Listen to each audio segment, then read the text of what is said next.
This picturesque English village was once the scene of a tragic mining accident. A freak afternoon storm on the 4th of July 1838 caused the Husker Colliery near Silkstone Common to flood, trapping and killing 26 children. This shocking incident was emblematic of all that the working poor suffered in the process of industrialisation.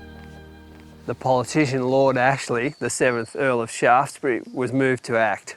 He was a man of aristocratic background, but he had a real heart for the poor. He called for a royal commission into the accident.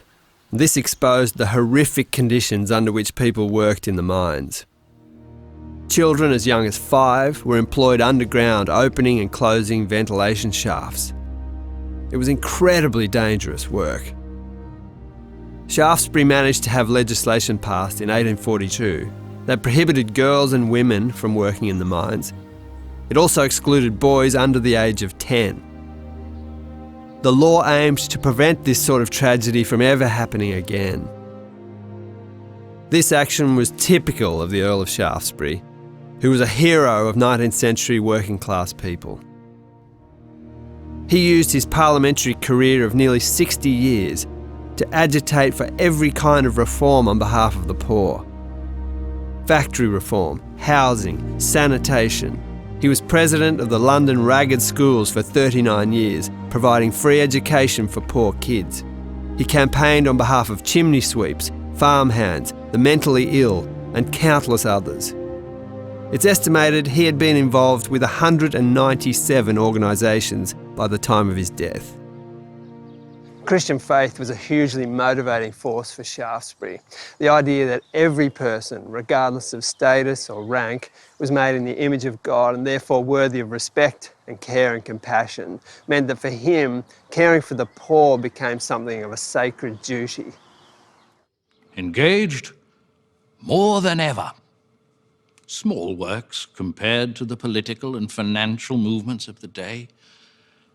A boarding house, a ragged school, a vagrant's bill, a refuge for thieves. No wonder people think me as small as my work. And yet, I would not change it. For surely God has called me to this career. On the day of his funeral in 1885, the streets of London were packed with tens of thousands of working class people who stood for hours in the rain just to get a glimpse of his coffin as it passed by. Everybody knows this famous fountain in Piccadilly Circus in London, but not everyone knows it's in fact a memorial to Lord Shaftesbury. And another interesting quirk in this story is that people think the statue is Eros, but in fact it's his brother Anteros, the god of selfless love.